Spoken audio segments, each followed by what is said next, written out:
ஒளி இருள் ரெண்டு சொல்றோம் இல்லையா? ஒளி இருள் ரெண்டுமே ஒண்ணுதான் தெரியுமா? ரெண்டுமே ஒரு இடத்துல தான் இருக்கு அப்படின்ற, ரெண்டுமே ஒருமைத்துன்ற, ரெண்டுமே ஒண்ணுதான்ப்பா, ரெண்டுமே ஒரு இடத்துல தான் இருக்கு. இருளுக்கு ஒளிக்கும் இருளுக்கும் ஒன்றே இடம் கொடிக்கவியில சொல்லுவார். ஒளிக்கும் இருளுக்கும் ஒன்றிடம் என்னன்னு இது விநாயகர் அவள். ஒளிக்கும் இருளுக்கும் ஒன்றிடம், ஒளி இருள் ஒரு இடத்துல தான் இருக்கு. ஒரு ரூமு 4 செவரு உள்ள ஒரு அறை, அந்த அறை இருட்டா இருக்கு, இருள் உள்ள இருக்கு, யாரும் கொண்டு போய் சேர்க்கல, இருக்கு உள்ள இருள் இருக்கு. ஒரு ஒளி உள்ள வருது, ஒரு ஒளிய உள்ள கொண்டு வந்தா என்ன ஆயிடுது? வெளியே இருள் எங்க போச்சு? வெளியே போயிடுச்சா? இல்ல ஒளிக்குள்ள மறைஞ்சிருக்கு, ஒளிக்குள்ள மறைஞ்சிருக்கு. ஏன் மறைஞ்சிருக்கு? எப்போ ஒளி குன்றுதோ உடனே வந்துடும் திருப்பியும். அப்ப ரெண்டுமே ஒரு இடத்துல தான் இருக்கு. ஒளி இருக்கின்ற இடத்துல தான் இருளும் இருக்கின்றது. ரெண்டும் ஒன்றுதான். இரண்டும் ஒன்றுதானா? அப்போ இருள் இருக்கிறது ஒளி இருக்கு ஒண்ணா? இல்ல. இந்த அதாவது ஒரு பள்ளிக்கூடத்துல ஆசிரியர் வந்து தேர்வு வச்சிருக்காரு. தேர்வு வச்ச உடனே மாணவர்கள் எல்லாரும் எழுதியிருக்காங்க. தேர்வு எழுதி முடிச்சாங்க. எல்லாருக்கும் மார்க் ஷீட் கொடுக்குறாரு ஆசிரியர். மார்க் ஷீட் கொடுக்கும்போது பார்த்தா ஒருத்தன் வந்து ஓன் அழுதுகிட்டு இருக்கான். சரி அழுதுட்டு இருக்கான். இன்னொருத்தன் பார்த்தா கொஞ்சம் சந்தோஷமா இருக்கான். சந்தோஷம் அவனை கூப்பிட்டாரு. தம்பி என்னடா அழுத? நான் 99 மார்க் எழுதுனேன், 100 மார்க் எழுதுனேன், 99 மார்க் ஆயிடுச்சு, அதனால அழலாம்.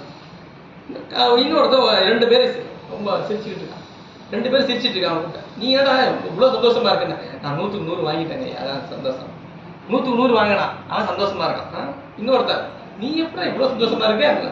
நான் 1 மார்க் வாங்கியிருக்கேன். 1 மார்க் வாங்கிட்டு ஏடா நீ சந்தோஷமா இருக்க?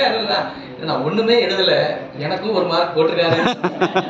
2 பேரும் சந்தோஷமா தானே இருக்காங்க. 2 பேரும் தான். இவரும் சந்தோஷமா தான் இருக்கான், அவரும் சந்தோஷம். இவன் ஏன் சந்தோஷமா இருக்கான்? 1 மார்க் எழுதணும், 1 மார்க் வந்துருச்சு, அந்த சந்தோஷம். அவரு நான் ஒண்ணுமே எழுதல, எப்படி 1 மார்க் போட்டாரு? நான் பேரை மட்டும் எழுதி வச்சிருக்கான். பேர் எழுதி கொஸ்டின்ல பாதி எழுதி வச்சிருக்கான், பாதியாவது எழுதிருக்காங்க, 1 மார்க் போட்டு வச்சிருக்காரு அவனுக்கு. இப்ப 2 பேரும் சிரிச்சுட்டு தான் இருக்காங்க, சந்தோஷமா இருக்காங்க. 2 பேரும் சந்தோஷம் ஒண்ணா? இல்ல. அதுதான், ரெண்டுமே ஒரு இடத்துல தான் இருக்கு. ரெண்டுமே ஒண்ணா இருக்குன்றதால 2 பேரும் ஒண்ணு கிடையாது. நான் இந்த உலகத்தில் நாம் வாழ்ந்து கொண்டு இருக்கும் பொழுது நம்மோடு அருளாளர்களும் வாழ்கின்றார். அருளாளர்கள் நம்ம பிறப்பு ஒண்ணா? அந்த பிறப்பு வேற, நாம வேற.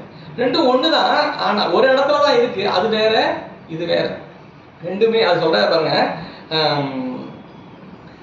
ஒளியும் ஒரே தன்மை. சூரிய ஒளி வந்து பேரொளியை பார்க்கும் பொழுது சூரிய ஒளி அது அடங்கிதான் இருக்கு.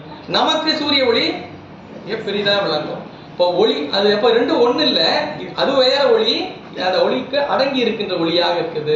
அதை சொல்லும் பொழுது ஒருமைத்து பன்மை தெளிவு தெளியா செயல் அப்படின்ற ரெண்டா சொல்ற. இது இருளும் ஒளியும் பாக்குறதுக்கு ஒரே இடத்துல இருக்கிற மாதிரி தான் இருக்கும்.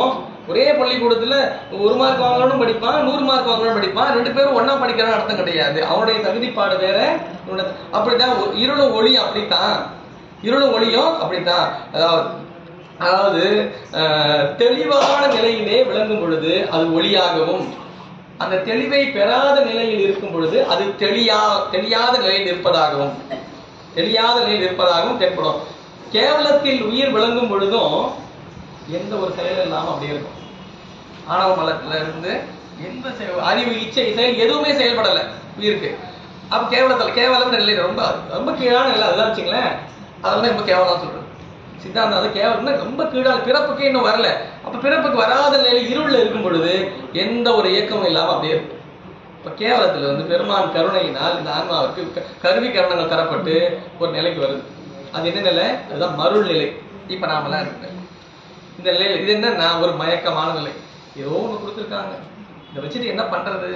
எதையாவது பண்ணணும், எதையாவது பண்ணி கீழே போயிட போறோமா, மேல போறோமா? அடுத்து இந்த மருள் நிலையிலிருந்து அவன் கருணையை துணை கொண்டு தக்க ஆச்சாரியனோட வழிகாட்டுதலில் இந்த ஆன்மா என்ன பண்ணணும்? கருவி கருணைகள் அனுபவத்தை பெற்று இதை நீங்கி எங்க போகணும்? அருளுக்கு போகணும். இருள்ல இருந்து மருளுக்கு வந்து மருளிலிருந்து அருளுக்கு செல்வதான பயணம் தான் உயிரினுடைய பயணம். இப்ப அருளுக்கு போகுது. அங்க போகும்போது என்ன ஆயிடுது? அங்கேயும் கருவி கரணங்கள் இல்லை. அருளுக்கு போனோம்னு.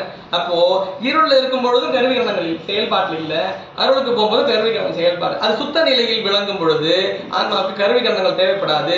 பெருமானுடைய பேரானந்த நீடலிலே அது அழுந்தி விளங்கும். இரண்டுமே கருவி கரணங்கள் இல்லை என்பதனால் ஒன்று கிடையாது. ஒன்று தெளிந்த நிலை, இன்னொன்று தெளியாத நிலை. தெளியாத நிலை ஒன்று, தெளிந்த நிலை ஒன்று. டாக்டரும் ஒரு அங்கதான் இருப்பாரு, பேஷண்ட்டும் அங்கதான் இருப்பார். டாக்டரும் ஹாஸ்பிட்டல் இருக்காரு, பேஷண்ட் ஹாஸ்பிட்டல் தான் இருக்காரு. ரெண்டு பேரும் ஒருத்தர் கிடையாது. ஒரு வைத்தியம் பார்க்கறதுக்காக இருக்காரு, அவரு வைத்தியத்தை பெறுவதற்காக இருக்காரு. ரெண்டுமே ஹாஸ்பிட்டல் தான் இருக்காங்க. ரெண்டு பேருமே நோயால் நினைக்க முடியாது, இல்ல ரெண்டு பேரும் டாக்டரும் நினைக்க முடியாது. ரெண்டு பேருக்குமே இடம் ஆனா ஒண்ணுதான். ஒளியும் இருளும் ஒருமைத்து பன்மை தெளிவு தெளியா செயல். இப்போ ஒரே இடத்துல இருக்கின்றதால ரெண்டுத்தையும் நாம ஒண்ணுன்னு நினைக்க முடியாது. இடம் தான் ஒண்ணு, இது தெளிந்தது, மற்றொன்று தெரியாதது. இப்ப இந்த பிறப்பு நமக்கு எதற்கானது? தெளிவை பெறுவதற்காக. ஏன்னா இந்த உலகம் மாயினால் ஆன உலகம் நமக்கு மயக்கத்தை செய்து கொண்டே விளங்கும். நமக்கு ஒரு மயக்கமா இருக்கும். ஏதாவது பார்த்தா அப்படியெல்லாம் இருக்கிறாங்களே அப்படி இருந்துடலாம், இப்படி எல்லாம் இருக்கிறாங்களே இப்படி இருந்துடலாம். கண்ட உடனேயே அந்த காட்சிக்குள்ள போய் என்ன ஆகும்? மனம் என்ன ஆகும்? உடனே பற்றும், அதுல மயங்கி நின்றுடும். ஏன்னா இந்த உலகம் மருளில் மயப்பட்டது. சுந்தரமூர்த்தி நாயனார் சாமி வந்து யாரு சிவபெருமான் கைலாயத்துல பெருமான் சொல்ற, நீ கிளம்பி போயிருப்பான்ட்ட, எங்க இந்த உலகத்துக்கு கிளம்பி போயிருப்பான்ட்ட. கைலாயத்துலதான் இருக்காரு. அந்த அனிந்திதி கமலனி அவங்கள வந்து பார்த்துட்டாருன்ற ஒரு காரணத்தினால, பார்க்கலாம் இல்லை, பார்க்கற மாதிரி ஒரு செஞ்சாரு சாமி, அப்படிதான் வச்சுங்களேன். திருத்தொண்ட தொகையை தர வேண்டும் என்பதற்காகவே சாமியை சுந்தரமூர்த்தி நினைக்கவே அனுப்புறாரு. சுந்தரமூர்த்தி கைலாயத்துல இருக்கார். கைலாயத்துல பெருமாள் வருகின்ற அடியார்களுக்கு எல்லோருக்குமே திருநீர் வந்து கொண்டு இருக்கின்றார். எவ்வளவு பெரிய படம் அங்க இருக்க, சாமி கிட்டே இருக்க. தினம் வேலை, no leave, no Sunday, no holiday, no vacation. அங்கேயே தான், இல்ல அங்கேயே தான் இருக்கணும். நீங்க யோசிச்சு பாருங்க, அங்க சாமி கிளம்பி போங்க, உலகத்துக்கு போன்னு சொல்லிட்டாரு. இங்க எல்லாம் கிடைக்கும். இங்க கிடைக்காதே கிடையாது. என்னென்ன கிடைக்கும்? எல்லாம் கிடைக்கும். முழுக்க முழுக்க முழுக்க மாயினால் ஆன உலகத்துல என்ன இருக்கும்? மணிவாச பெருமான் சொன்னார் அன்னைக்கு, என்ன சொன்னார்? 6 கோடி மாயா சக்திகள் வேறு வேறு தம் மாயைகள் தொடங்கின. இப்ப 6 கோடி இல்ல, 6 லட்சம் கோடி கூட போயிருக்குன்னே தெரியல. இப்ப அவ்வளவு மாயை இது உள்ள இருக்கு. எப்படியாவது நானும் அந்த உலகத்துக்கு என்னைக்காவது போலாம் தான் சாமி நினைச்சிருந்தேன். எப்பதான் நீங்க லீவ் கொடுத்து அனுப்புவீங்கன்னு நினைச்சிருந்தேன். நல்ல வேலை நீங்களே அனுப்பிச்சு வைக்கிறீங்க. கிளம்பிட்டாரா? இல்ல, கிளம்புன்னு சொன்ன உடனே பயந்துட்டாரா? அடாடா இதுக்குள்ளயா? இதுக்குள்ள போனா கைகள் அஞ்சலி கூப்பி கலங்கினார், செய்ய சேவடி நீங்கும் சிறுமையேன் மையல் மானுடமாய் மயங்கும்படிக்கு ஐயனே தடுத்து ஆண்டு அருள் செய்க. சாமி கைய தலைமை வச்சுக்கிட்டு கைகள் அஞ்சலி கூப்பி கலங்கினான். கலங்குறான் அப்படியே. ஏன்னா என்ன சாமி, திருவடியை விட்டு விளங்கி போறேன் நானு, திருவடி விட்டு விலகி போற வாய்ப்பு வருதே. இது துன்பமாச்சே இது. அதுவும் இந்த உலகத்துக்குள்ள அனுப்பி வைக்கிறீங்களே. மையல் மானுடமாய் மயங்கும்படிக்கு, இது மயக்கத்தை தரக்கூடியதாயிட்டு. இங்க போன பிறவிக்குள்ள மாட்டிக்கிற மாதிரி ஆயிடுது. நீங்க என்ன பண்ணுங்க, தக்க தருணத்துல வந்து எப்படியா தடுத்து ஆட்டணும் அப்படின்னு சொல்லிட்டு தான் வராரு. திடீர்னு கல்யாணத்துல வந்து தடுக்கல, சொல்லிட்டு வராரு. அங்க இருந்து ஐயானே தடுத்து ஆண்டு அருள் செய்யுங்கன்னு சொல்ற, அதெல்லாம் வராரு கிளம்பி. யோசிச்சு பாருங்க, அவரோட வேலைக்காக அனுப்புறாரு. திருத்தொண்ட தொகையை இந்த உலகம் பெற வேண்டும். திருத்தொண்ட தொகையின் மூலம் அடியார்களுடைய வரலாற்றை பெற்று அந்த வழியில் நெறியிலே இந்த உலகில் உள்ள அனைத்து ஆன்மாக்களும் நெறியை பின்பற்ற வேண்டும் என்பதற்காக அனுப்புறாரு சாமி. அவர் அனுப்புறது காரணம் ஒண்ணு. இங்க வந்து அவர் கல்யாணம் ஆயிடுச்சு வச்சுங்களேன். கதையை இப்படி யோசிச்சு பாருங்க. அந்த அம்மாக்கு சடங்கு சிவாச்சாரியார், புத்தூர் சடங்கு சிவாச்சாரியார் திருமணம் பண்றாருல்ல, திருமணம் மட்டும் ஆயிருந்தா என்ன ஆயிருக்கும்? அவ்வளவுதான். இன்னொரு ஏற்கனவே அந்த மாதிரி 2 திருமணம் பண்ண வேண்டிய காலத்து வராருங்க. இப்ப இன்னொன்னு ஆயிருக்கும்ல, அதெல்லாம் சரியான தருணத்துல நிறுத்துறாரு. இப்ப நாம என்ன நினைச்சிட்டு இருக்கோம்? இந்த உலகத்துல நடக்கிற விஷயங்கள்ல ஏதோ நமக்காக ஏதோ நடந்துட்டு இருக்கு. இல்ல, இது எதற்காக நடக்கின்றது என்றால் வினையின் பயனை துய்ப்பதற்காக. ஒவ்வொரு ஆன்மாவும் வினையின் பயனை துய்த்து அதன் மூலம் தெளிவு பெறுவதற்காக. ஒரு பொருள் இருக்கு, நம்ம உட்காந்துக்கிட்டே இருக்கோம், நடந்து போயிட்டே இருக்கோம், ஒரு பள்ளம் போற இடத்துல தனக்குன்னு கால் மடக்கி கீழே விழுந்துட்டோம். கீழே விழுந்த உடனே என்ன சரி திடீர்னு பள்ளம் இருக்குங்க இடத்துல, பார்க்கவே இல்லை. பள்ளத்துல கீழே விழுந்துட்டு எழுந்து போயிட்டாங்க. அடுத்த நாள் திருப்பி வராங்க. திருப்பி வரும்போது என்ன பண்ணுவாங்க? அந்த பக்கம் கொஞ்சம் ஜாக்கிரதை, ஐயா பார்த்து போங்க, அந்த பக்கம் ஒரு பள்ளம் இருக்கு சொல்லுவோம். நம்ம 4 பேர் சொல்லுவோம், போக மாட்டோம் அந்த பக்கம். அந்த பக்கம் போகும்போது ரொம்ப வண்டி ஓட்டிக்கிட்டே போறோம், ஒரு ஸ்பீட் பிரேக்கர் வருது, ஏரியா சமாளின ஏரியா இருக்கு. 4 பின்ன வரும்போது மெதுவா பிரேக் அடிச்சு. ஏன்? தெளிவு. அதுக்கு பேர் தான் தெளிவு. நம்ம தெரிஞ்சுக்கிட்டோம். இப்போ ஒரு வாட்டி ஆயிடுச்சு. இதுக்கப்புறம் இதை பெறுவதற்கு, இந்த அனுபவத்தை பெறுவதற்கு தான் இந்த பயிற்சி களம். இந்த உலகம்ன்றது எதுக்கு? இந்த அனுபவத்தை பெறுவதற்காகத்தான். நான் நினைச்சிட்டு இருக்கேன் அது அப்படிதான் சார் நடக்கும், நான் அப்படியே பழகிட்டேன் சார். இப்ப என்ன ஆயிடுச்சு, என்ன பண்ணிட்டு இருக்கான், இந்த துன்பத்துல உழன்று உழன்று உழன்று துன்பத்தையே பழகி கொண்டான். இப்போ ஒரு ஜோசியக்காரர்கிட்ட போய் ஒருத்தர் தான் அப்படி இருக்காரு, ஜாதகம் போய் எடுத்திருக்காரு. ஐயா என் ஜாதகம் எப்படி இருக்குன்னு அவர் பார்த்துட்டு, உங்க ஜாதகத்துக்கு நீங்க ஒரு 2 வருடம் நீங்க கண்டிப்பா பெரிய பிரச்சனைகள் இருப்பீங்க, பெரிய இக்கட்டு 2 வருடம் உங்களுக்கு. 2 வருஷத்துக்கு அப்புறம் 2 வருஷத்துக்கு அப்புறம் பழகிடும். 2 வருஷம் கஷ்டப்பட்டோம்னா அதுக்கப்புறம் பழகிறது ரொம்ப கஷ்டமான. 2 வருஷம் இவ்வளவு கஷ்டப்பட்டு பாருங்க, விடுங்க சார் 2 வருஷமே பார்த்துக்கணும். 2 வருஷம் பழக்கப்பட்டா 2 வருஷத்துக்கு அப்புறம் பழக போயிடும்ல, அப்புறம் எதுக்கு அவட கேட்கணும் போயிட்டு. அப்ப நமக்கு பழகி கொண்டு இருக்கின்ற எதுக்கு? துன்பத்துல இப்படியேதான் சார் இருக்கும், இப்படியேதான் இருக்குன்றதை நம்ம என்ன பண்ணிட்டோம், பழகிட்டோம். அருளாளர்கள் அதான் சொல்றாங்க, இதை பழக வேண்டாம், இதுல இருந்து நீங்க வேண்டும், இதுல இருந்து நீ, அதற்குதான் நமக்கு அறிவு தரப்பட்டிருக்கின்றது. அறிவு என்பது எதற்காக? ஒரு துன்பத்தை நாம் எதிர்கொள்வோமே ஆனால் மீளவும் அந்த துன்பத்தை நாம் அடையத்தோட அந்த அந்த அனுபவம் பெறாமல் இருப்பதற்கான வழியை அறிய வேண்டும். அதுக்குதான் அறிவு. திரும்ப திரும்ப திரும்ப திரும்ப பிறந்து இருந்து பிறந்து இருந்து இந்த சுழற்சிக்குள்ளேயே இருப்போமே ஆனால் என்ன ஆகும்? இப்ப அறிவு தேவையில்லையே. இந்த பொருள் கூட தான் இருக்கு, எவ்வளவு பொருள் பார்க்கிறோம், அந்த பொருள் அழிகிறது, மீளம் உருவாகிறது, மீளம் அழிகிறது, மீளம் ஏன் ஜட பொருள், ஜட பொருள் அழிந்து அழிந்து வந்து. உயிரும் அப்படியா? உயிர் அறுவடை பொருள் ஆயிடுச்சு, அதுக்கு பேரே உயிர். உயிர்னா என்ன? உயிரை பெற வேண்டும்ன்றதுக்காக தான் உயிர். உயிர்னா என்ன? ஒரு இடம், அதுக்கு ஒரு இடமா இருக்கு, எவ்வளவு இடமே தெரியல. ஒவ்வொரு காலத்திலயும் ஒவ்வொரு இடத்த பிடிச்சிட்டு இருக்கு. எல்லாம் வாடகை வீடு. வாடகை வீட்டுல இருந்துட்டே இருந்தா என்ன பண்ணுவாங்க?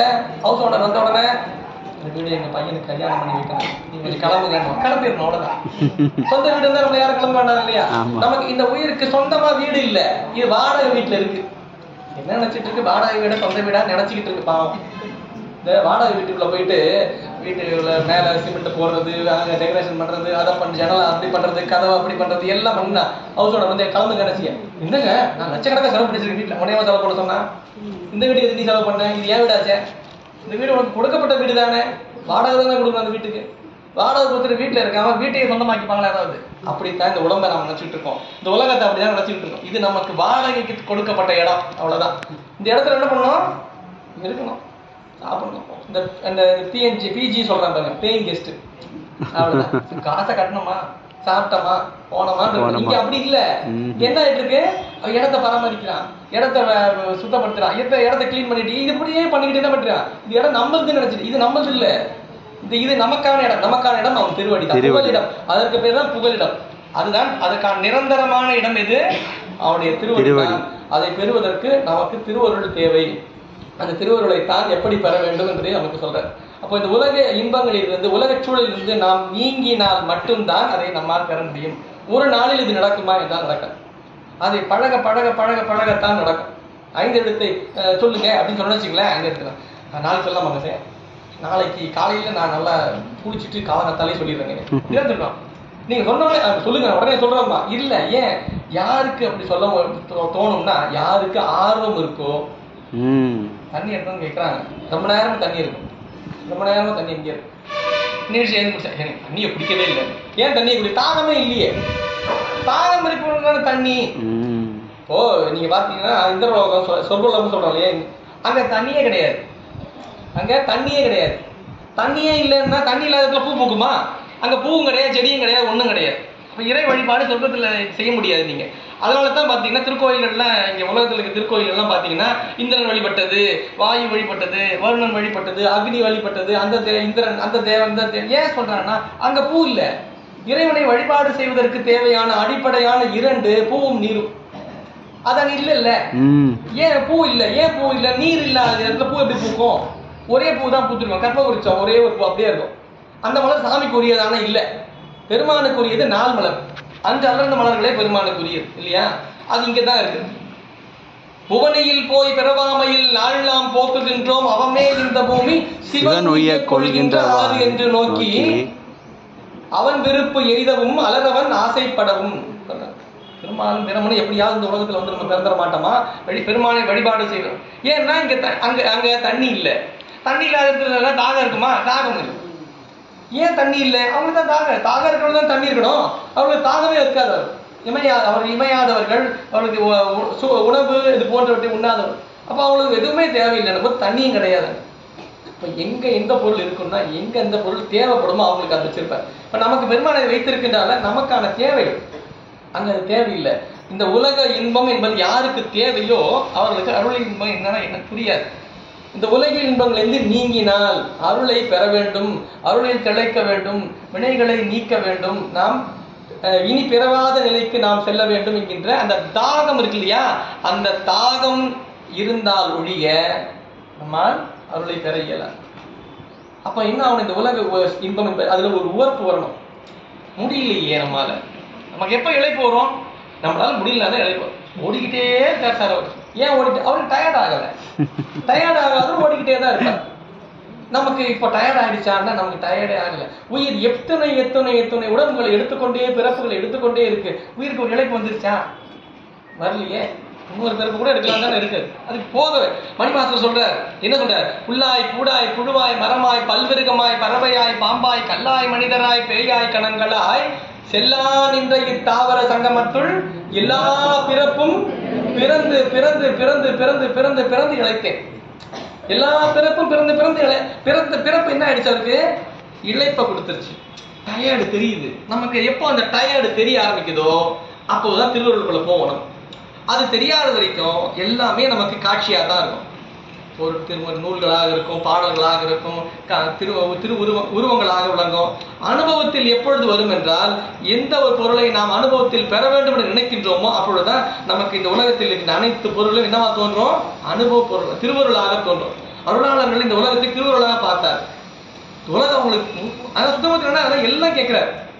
அது வேணும், இது வேணும், அது வேணும். அவர் கேட்கிறான்றது நம்ம கேட்கலாமா? இல்ல, அவர் எல்லாவற்றையும் அருளாக காணுகின்றார்.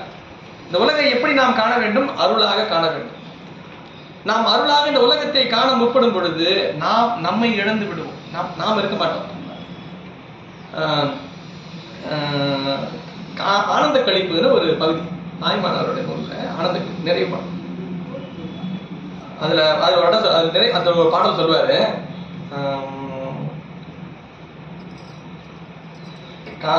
கண்டேன்னு வரும்,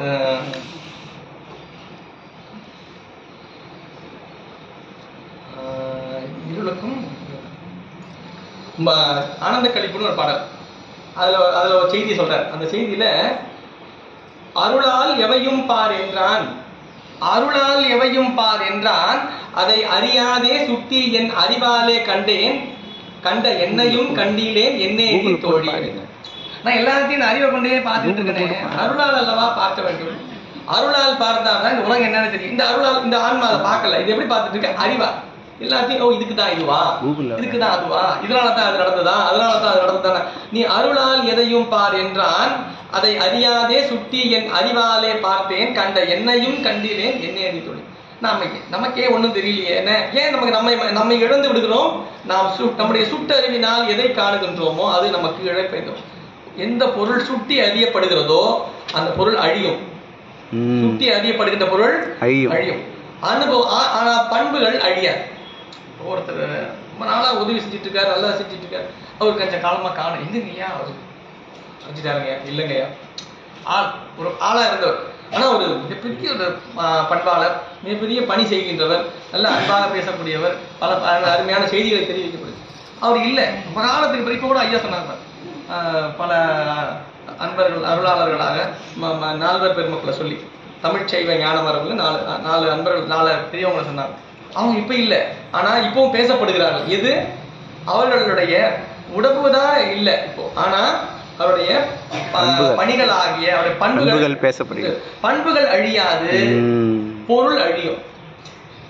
அப்ப அதனாலதான் சாமி அப்படி அதாவது சுட்டி அறியப்படுகின்ற பொருள் அழிந்து விடும். அதனால பெருமானை சொல்லும் பொழுது சுட்டி அறியப்படக்கூடிய பொருளாக இறைவனை சொல்ல மாட்டார். இறைவனை பொருளா சொல்லிட்டோம்னா அது அழியக்கூடிய பொருளா இல்லை. அவனை என்ன சொல்றாரு, இவன் இன்னிறத்தன் இவன் இறைவன் என்று எழுதி காட்ட ஒண்ணா என்பார் அப்பர். நீங்க சொல்ல முடியாது. அவன் அருளால் மட்டும்தான் அவன் யார் என்பதை அறிய முடியும். அவன் அருளாலே அவன் தாள் வணங்கி அவனை நம்முடைய சுட்டு அறிவினால் அறிய இயலாது. நம்முடைய அறிவினால் அறிய இயலாத ஒரு பொருளை திருவருளின் துணை கொண்டு நமக்கு சுட்டி காட்டியவர் தான் யார் சம்பந்த பெருமாள். ஒருடைய செவியன் விடையேறி ஒரு தூவன் மதிசூடி காருடைய சுடலை பொடி பூசி என் உள்ளம் கவர் கல்வன் ஏருடைய மலரால் முனையால் பணிந்தேத்த அருள் செய்த வீடுடைய பிரமாபுரம் மேவிய பெம்மான் இவன் நன்றே. சுட்டி அறியப்பட முடியாத ஒரு பொருளை தன்னுடைய திருவருளினால் சுட்டும்படி காட்டினார் ஞானசம்பந்த பெருமான். இப்போ நாம் திருவருளை துணையாக கொள்வோமே ஆனால் இந்த உலகில் உள்ள பொருள்களால் நமக்கு துன்பங்கள் நேராது. அத சொல்றாரு, ஒளியும் இருளும் ஒருமைத்து பன்மை தெளிவு தெளியா செயல் என்று சொல்லி அடுத்ததா ஐயா இன்னும் ஒரு பாடல். அப்படி நம்மை நாம் முழுமையாக அவரிடத்தில் இழந்து நம்மை நாம் வழிபாடு செய்யும் பொழுது நமக்கு பெருமான் என்ன செய்வார்? அடுத்த கேள்வி அதான். போய் போங்க, சாமி கும்பிடுங்க, இதை பண்ணுங்க, எல்லாம் பண்றேன், என்ன நடக்குங்க? அது இயல்பு, ஆன்மாவோட இயல்புன்னா ஒரு பயன் என்ன நடக்கும் ஞானசம்பந்தருக்கு அப்பவே தெரியும். அதனாலதான் பாட்டு ஒவ்வொரு பதிவு நிறைவுல கிடைக்கா போச்சு. இந்த பதிகத்தை ஓதினால் உடைய வினைகள் நீங்கும், இந்த பதிகத்தை ஓதினால் உடைய துன்பங்கள் நீங்கும், இந்த பதிகத்தை ஓதினால் உடைய தீரா பிணி தீரும். இதெல்லாம் ஏன் சொல்றாரு? அம்மாவோட இயல்பே அதான். அதுக்கு ஏதாவது ஒரு தேவைப்படும் இல்லையா? செஞ்சு நீங்க 4-3 வருஷம் டிகிரி படிங்க, டிகிரி முடிச்சோன்னா டிகிரி முடிச்சா அப்படியே வீட்டுக்கு போயிருக்கான்னு சொன்னா படிப்பாங்களா? முடிச்சோன்னா டிகிரி கொடுப்போம்னு சொன்னால்தான் படிப்பாங்க. நீங்க அப்படியே படிங்க, படிச்சு முடிச்சு அப்படியே போயிருங்க வீட்டுக்குன்னா யாரும் படிக்க மாட்டாங்க. இப்ப அதனாலதான் என்ன பண்ணாங்க, ஒரு நிறைவுன்னும் போது அதுக்கு ஒரு தேர்வுக்கு பிறகு அவருக்கு ஒரு சான்று, அதுக்கு ஒரு அங்கீகாரம்னு ஒண்ணு இருக்கணும்ல. அது நிறைவுல தானே அங்கீகாரம் வரும். ஆன்மாவோட இயல்பு ஏதாவது ஒரு இப்ப நமக்கு என்ன பண்ணுவார் சாமி? நமக்கு என்ன தேவையோ அதை செய்வார். நமக்கு என்ன வேணுமோ அது செய்வார். என்ன கேட்கிறோமோ நமக்கு எல்லாவற்றையும் தருவதற்கு அவன் தயாராக இருக்கிறான். வேண்டுவதே ஈவான் கண்டாய். ஒரே ஒரு கேள்வி அதுல என்னன்னா, வேண்டுவதே ஈவான் கண்டாய், எப்போ எங்க? அது மட்டும் தான் கேள்வி. அவர் கொடுப்பாரு கண்டிப்பா. எப்ப கொடுப்பாருன்னு தெரியாது, எங்க கொடுப்பாருன்னு தெரியாது, எந்த பிறகு வேண்டாம், ஆனா கொடுப்பாரு கண்டிப்பா. அதுல கொடுக்காம இருக்க மாட்டார். எல்லாவற்றையும் பெருமான் நமக்கு தர காத்து கொண்டிருக்கின்றான். நாம் அவரிடத்தில் இருக்கின்றோமா, அவரிடத்தில் நம்மை நாம் இழந்து நிற்கின்றோமான்னு பார்க்கணும். எல்லாம் இருந்து என்னை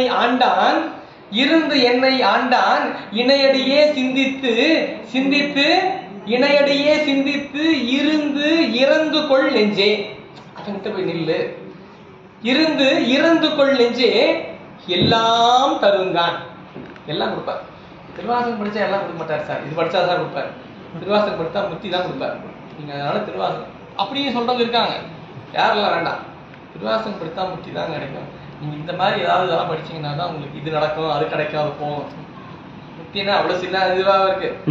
ஆன்லைன்ல வச்சுட்டு இருக்கிறாங்க, டக்குன்னு ஆர்டர் பண்ணி சடாரம் வாங்குறதுக்கு கேட்ட ஒண்ணு முத்தி கொடுத்துருவாரு சார். அப்படிலாம் கொடுக்க மாட்டாரு. அப்படிலாம் ஆன்மா இச்சித்தால் வழியே முத்தியை கூட இறைவன் தர மாட்டாருன்னு எங்க ஐயா வைத்தியநாதையா சொல்லுவாங்க. முத்தியை கூட வேணும்னு கேட்டுருந்தாதான் கொடுப்பாரு. எனக்கு முத்தி வேண்டான்னு சொல்லிட்டு அதை கொடுக்க மாட்டாராம். எனக்கு எல்லாம் வேணாம் சாமி, எனக்கு முத்தி வேண்டான்னு சொல்லிட்டு வேணா விட்டுருவாராம். வீடும் வேண்டாம் விரலின் விளங்கினார் ரசிக்கிற வீடு பேர்லாம் வேண்டாம் சாமி, அங்கேயே இருந்துடுறேன்னு சொல்லிட்டாருன்னா அப்படியே விட்டுருவாராம். சரியா? ஏன்னா எந்த பொருள் இச்சை இல்லை, நமக்கான விருப்பம் இல்லையோ அந்த பொருளை நம்ம அந்த அனுபவிக்க இயலாது. நமக்கு அவன் தான் நமக்கு எல்லாருக்கும் தர இருக்கிறான்னு நினைக்கும் பொழுது அந்த இச்சைக்கு பெருமான் துணை செய்வான். விருப்பு ஆன்மாவுக்கு உரியது விருப்பு தானே, அதுக்கு விருப்பம் எப்பவுமே எழுந்துட்டே இருக்கும் இல்லையா? அப்படி விருப்போடு நிற்கின்றது. இந்த உலக பொருளோடு முதல் ஒன்றி இருக்கின்றது. இதில் இருந்து மெதுவா நீங்கிருது. உலக பொருள் இருந்து மெதுவா கொஞ்சமா நீங்கிருது. உலக பொருள் இருந்து நீங்கிற உடனே இப்போ தனியாயிடுது.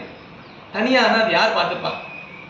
தனியா இல்லை, அதை பெருமான் அப்படி இந்த உலகிலிருந்து நீங்கிய உடனேயே அதை பெருமான் என்ன பண்ணுவாராம்? பெருமான் தாங்க தொடங்கிடுவான். ஏன்னா இந்த இடத்தை விட்டு நீங்குகிறது, அது தனியா இருக்குமே. அப்புறம் அப்ப யாராவது தாங்கல. தன் கடன் அடியேனையும் தாங்குதல் என் கடன் பணி செய்கிறே கிடப்பது. பணி செய்கிற சாமி. ஆனா என்ன தாங்கணும், நம்ம ஒரு தாங்காதான் பணி செஞ்சுக்கிட்டே இருக்கான்ல. தன் கடன் அடியேனையும் தாங்க. பெருமானே நீங்க எப்படியாவது தாங்க, நான் பணி செஞ்சுக்கிட்டே இருக்கேன். அப்ப நாம் பணி செய்வது கூட எதனால்? நாம் பணி செய்வதனால் அல்ல, நம்மை அவன் தாங்குவதனால் நாம் பணி செய்து கொண்டிருக்கின்றோம். தன் கடன் அடியேனையும் தாங்குதல். அதுக்கப்புறமா தான் என் கடன் பணி செய்து கிடப்படுகிறது. நான் பணி செஞ்சுக்கிட்டே இருக்கேன் சார். யார் செய்ய சொன்னா? யார் செஞ்சு வச்சுட்டு? நானா தான் சார் செஞ்சுட்டு இருக்கேன். நான் பணி செய்யும்படி அவன் நம்மை பணித்திருக்கின்றான். எவ்வளவு பணி பாரு. கேட்கல அது அப்பர் பெருமான் போடும்போது அந்த என் கடன் பணி செய்து கிடந்தேன் போடல, கிடப்பதேன்னு போட்டார். அந்த அது அக்ரிணை. இந்த கட்டை எங்க சார் இருக்கு? அந்த கட்டை அந்த ஓரத்துல கிடக்குது சார். இந்த கிடக்குதுன்னா என்ன அர்த்தம்? சில வீட்டுல பெரியவங்களே அப்படி அது அங்கதான் சார் இருக்கும். அது எங்க சார்? அது அங்கதான் இருக்கும். அது எங்கதான் இருக்குன்னா வீட்டுல தலைவர் அது அங்கதான் இருக்காருன்னு சொல்லலாம். அது என்ன சொல்லுவோம்? அது அங்கதான் இருக்குன்னு தெரிஞ்சுக்கலாம் அந்த நிலைமை என்னன்ட்டு. இல்லையா? அது கிடப்பதேன்னு என்ன அர்த்தம்? அவ்வளோ தன்னை அப்படி சொல்ற, நான் செஞ்சுக்கிட்டே இருக்கேன், நான் தான் செய்யறேன்னு தெரியாத போயிடும். நான் தான் சார் அது செய்யறேன் அப்படின்ற நிலை வர இருக்க வரைக்கும் அது பணி கிடையாது. நாம் செய்தோமான்னு தெரியாத நிலைக்கு நான்மா போயிருச்சுன்னா அப்பதான் பணி செய்யுதுன்னு அர்த்தம். இப்போ இந்த பாடலை சொல்றாரு பாருங்க, அருமையான பாடல். கிடைக்க தருமே நற்கேண்மையாக்கு அல்லால் எடுத்து சுமப்பானை இன்று. கருவிகரணங்களோடு கூடி நின்று அனுபவத்தை பெற்றுக் கொண்டிருக்கின்றது ஆன்மா. இந்த கருவிகரணங்கள் நமக்கு துணை அல்ல, இது நமக்கு துன்பம் தரக்கூடியது என்பதை உணர்ந்து அதை விட்டு நீங்குகிறது. அதை விட்டு நீங்கும் பொழுது சும்மா உடனே நீங்குதானே இல்லை, திருவருளை பெற வேண்டும் என்கின்ற அந்த விருப்பத்தோடவே இருந்து திருவருள் திளைக்க வேண்டும் நிலையிலேயே இருக்க இருக்க இருக்க அந்த அனுபவத்தை பெற்றுக்கொண்டே இருக்கு. அனுபவத்தை பெற பெற கருவிகள் வந்து நீங்குகிறது. கருவிகள் நீங்க உடனே தனியா இருக்குமானா இல்ல, அது தனியா இருக்குன்னு சாமி என்ன பண்ணுவார், அதை எடுத்து சுமப்பான் அப்படின்ற சிவஞான போதுலேயே வரும். எடுத்து சாமி பார்த்து பாரா, நீ தனியா இருக்கலப்பா, நான் பாத்துக்கிறேன்ப்பா. நீங்க பாத்தீங்கன்னா ஞானசம்பந்தர் இங்க வராரு, சுந்தரமூர்த்தி இங்க வராரு, அவங்க எல்லாரையும் சாமி தான் அனுப்பிடுறாரு. அங்கிருந்து போங்க அனுப்பி வைக்கிறார். அவங்க 2 பேரும் வரும்போது சாமி பத்திரமா பார்த்துப்பார். எப்படி பார்த்துப்பாருன்னா கொஞ்சமும் இந்த டெபுடேஷன்ல போற ஆபீசர் மாதிரி, கம்பெனியுடைய பெரிய டைரக்டர் இருக்காரு வச்சுங்க, அவர் வெளிநாட்டுக்கு டெபுடேஷன் அனுப்புறாரு வச்சுங்க, பத்திரமா அவன் இங்க இருந்து போகும்போது ஊசியை போட்டாரா, அங்க விசாவை கரெக்டா ப்ராசஸ் ஆச்சா, அங்க ரிசீவ் பண்ண கரெக்டா ரிசீவ் பண்ணாரா, அங்க அவருக்கு கூட்டு போய் கம்பெனி கரெக்டா கூப்பிட்டு போனாங்களா, அந்த இடத்துல தங்க வச்சாங்களா, நல்லா சாப்பிட்டாங்களா, தேவையில்லாதெல்லாம் கண்டனி சாப்பிடக்கூடாது. ஏன்னா நம்ம பாதுகாப்புல இருக்காரு. இப்போ அவர் ரொம்ப பத்திரமா பாத்துக்கணும். அவரை கண்டதை சாப்பிட வச்சக்கூடாது, எதையும் அப்படியே பத்திரமா கார்லயே போய் ஊர்ல இருக்கும்போது கூட அப்படி இருக்காது. வெளியூர் போயிட்டாருன்னா அப்ப ஏன்னா அவனுடைய கட்டுப்பாட்டில் விளங்கும் பொழுது அந்த பெருமானுடைய எடுத்து சுமப்பா அவன் பார்த்து பார்ப்பான்.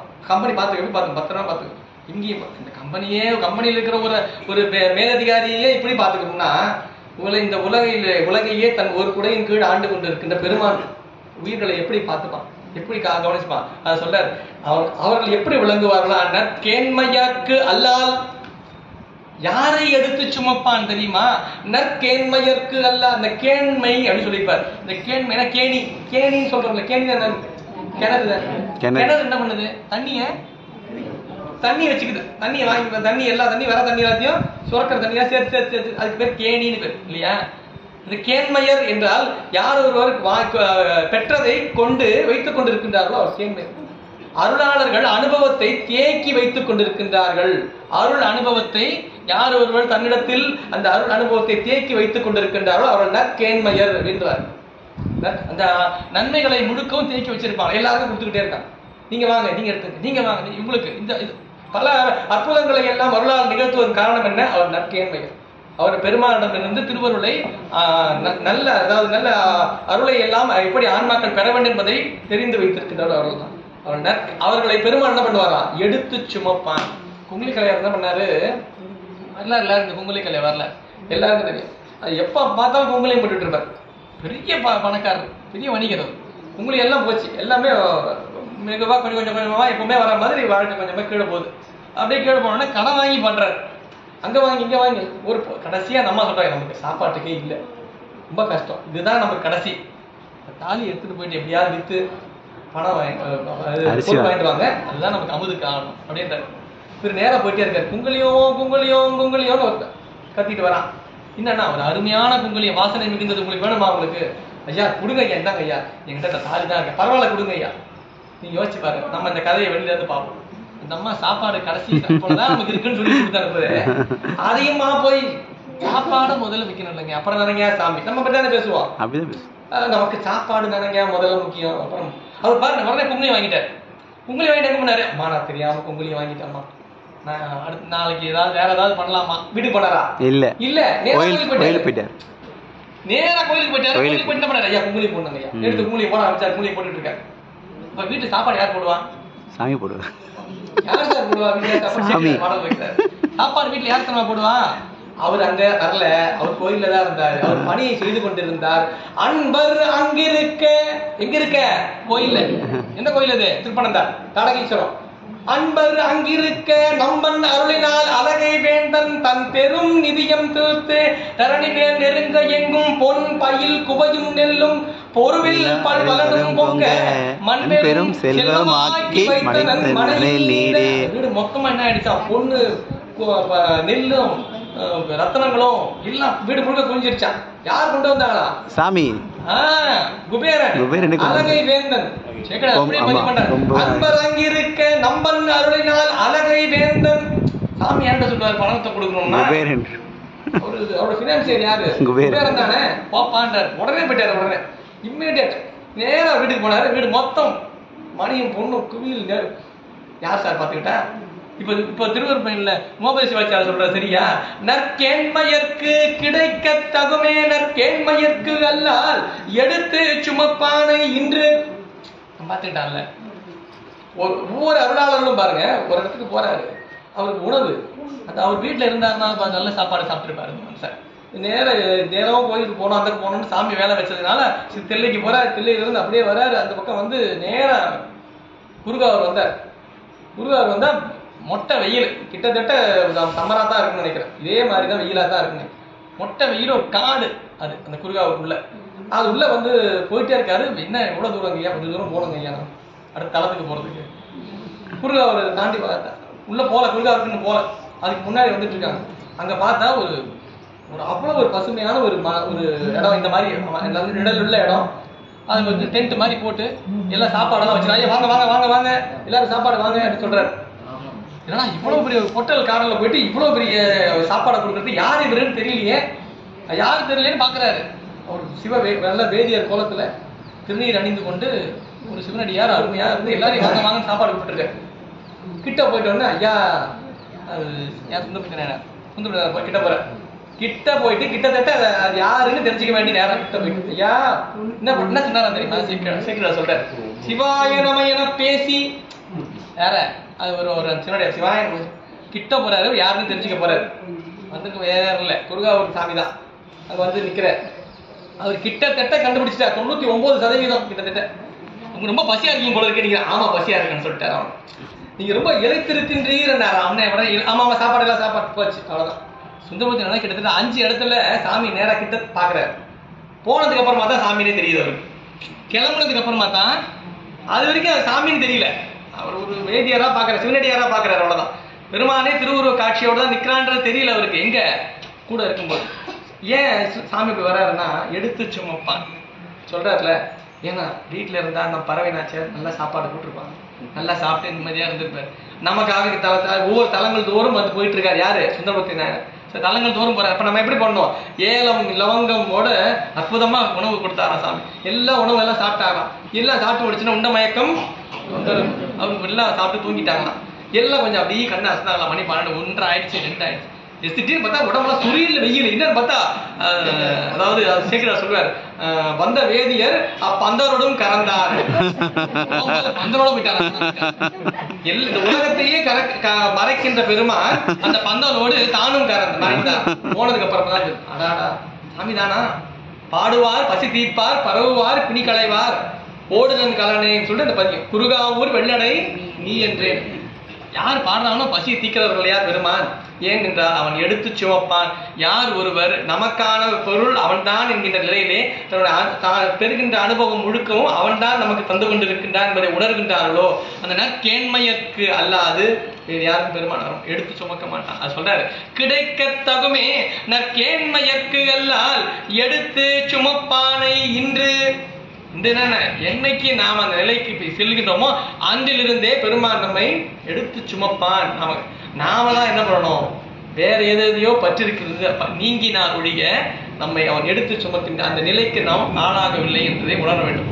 நாம் இந்த உலகிலிருந்து என்று நீங்குகின்றோமோ அப்பொழுது நம்மையும் எடுத்து சுமப்பான் பெருமான் என்பதை உணர்வோமே. ஆனால் உமாபதி சிவாச்சாரியார் நமக்காக தருகின்ற திருவருட்பயனுடைய சிந்தனை என்ன என்பதை நம்மால் உணர்ந்து கொள்ள முடியும் என்று சொல்லி இந்த அளவிலே 4 பாடல்கள் தான், ரொம்ப அதிகமா இல்லை. ஏன்னா நிறைய நம்ம செய்திகளை கேட்டுக்கிட்டே இருப்பது அல்ல நம்முடைய நம்ம அறிவுக்கானது. எதை கேட்டோமோ அதை முடிந்த அளவிலே நம்ம அனுபவத்திற்கு கொண்டு செல்ல வேண்டும், அதை சிந்திக்க வேண்டும். கேட்டல், சிந்தித்தல், சிந்தித்தலிருந்து தெளிதல், தெளிந்தல் நிட்டை, அந்த அனுபவத்தில் இருக்கணும் கொஞ்சம் நேரமாவது. நான் அடிக்கடி சொல்றதுதான், நாம் நிறைய கற்பதை விட நிறைவாக கற்போம், நிறைவான அனுபவத்தை பெறுவோம் என்று சொல்லி இந்த அற்புதமான வாய்ப்பை அடியேனுக்கு நல்கி ஒவ்வொரு மாதமும் இந்த அருள்ஞான வேள்வியிலே அடியேனையும் ஒரு பொருளென கொண்டு ஆற்றுப்படுத்தி கொண்டிருக்கக்கூடிய அற்புதநாதன் ஐயா அவர்களையும் உடனாக இருந்து அவர்களுக்கு பணி செய்து கொண்டிருக்கக்கூடிய தெய்வ சித்தாந்த இலக்கியம் என்ற அன்பர் பெருமக்களையும் இருந்து கேட்ட அடியார் பெருமக்கள் அவங்க அனைவரும் பொன்னான திருவடிகளையும் இந்த நிகழ்வை இங்கே ஒவ்வொரு வருடமும் கடந்த வருடம் எனக்கு நல்லா நினைவு இருக்கு. ஐயா வணக்கத்துக்குரிய ஐயா அவர்கள் நீங்க ஒவ்வொரு வருஷமும் திருமூல வயலில் பண்ணணும், நீங்க அப்படி மார்ச் மாசம் மறந்துடாதீங்க அப்படின்னு சொன்னார். இங்க இருந்து சொன்னார். அது ஒரு நல்ல நினைவு இருக்கு எனக்கு சொன்னது. அது ஒரு தொண்டை எடுத்துக்கொண்டு இருப்போமே ஆனால் அதை தொடர்ந்து செய்ய வேண்டும். அதற்காக நாம் நாம ஒரு செயலை செய்யணும்னா கஷ்டமா தான் இருக்கும். ஆமா, ரொம்ப கஷ்டம். ரொம்ப கஷ்டம் ஐயா, கஷ்டமா தான் இருக்கும். ஈஸியா செஞ்சா அது பேர் தொண்டு கிடையாது, எளிமையா இருக்காது. தொண்டு என்பது இப்ப நாம எல்லாரும் இன்னைக்கு இருக்கோம், ஞாயிற்றுக்கிழமை இன்னைக்கு எல்லாரும் இவ்வளவு நேரம் நம்ம இருக்கணும் என்ன அர்த்தம்? மிகப்பெரிய ஒரு துறவு. ஆமா, எவ்வளவு இருக்கு இன்னைக்கு ஞாயிற்றுக்கிழமை இருக்கு. அதை அனைத்தையும் நீங்கி நாம் என்ன இருக்கோம்? சில பேர் ரொம்ப காலமா இருக்கலாம், சில பேர் புதுசா ஒரு நாள் வந்திருப்பாங்க. இவ்வளவு நேரம் என்ன ஆச்சு? இவ்வளவு நேரம் இந்த சிந்தனைகளை நாம் செவிமடுத்திருக்கின்றோம். இதை சிந்தித்து அதன் மூலம் தெளிவை பெற்று அந்த அனுபவத்தை நாம் நெட்டை கூடி அனுபவம் பெற வேண்டும் என்பதை நாம் கேட்கும் பொழுது தெரிஞ்சுக்கணும். இல்லைன்னா 2 மணி நேரம் போனீங்களா, எங்க போனீங்கன்னு கேட்டாங்க, என்ன சொல்றது? என்னமோ பேசிட்டு இருந்தாங்க, இனிமேல் நாளைக்கு வந்து இங்க போகாது புரியுதா அப்படின்னு. அனுபவத்தினால் நாம் மாற்றம் பெற்றிருக்க வேண்டும். நம்முடைய சிந்தனை மாற்றம் பெற்றால் ஒழிய நாம் ஒரு செயலை செய்கின்றோம் என்பதை நம்ம சுத்தி இருக்கவங்க தெரியாது. அதைத்தான் அருளாளர் நமக்கு தருகின்ற செய்தியாக கொண்டு இந்த அளவிலே இடையே உரையை நிறைவு செய்கின்றேன். நன்றி, வணக்கம். திருச்சிற்றம்பலம். கனகத்திரளே போற்றி, கைலை மலையானே போற்றி போற்றி.